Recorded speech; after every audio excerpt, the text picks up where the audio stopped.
Mababasa naman ng lahat ang mga testimonya ng aking ama patungkol sa kanyang ugali at gawain.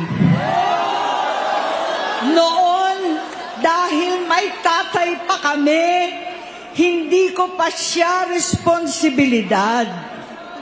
Noong tumatanda, ay mas naging nakakabahala. Batid ko na nagdadrag siya.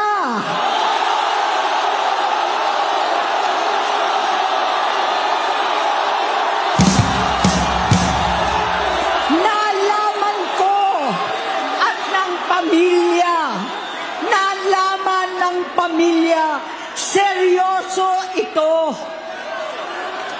Minsan, kami ng Presidential Guard at Metro Gompa ang naglilinis tuwing nagpa-party po sila.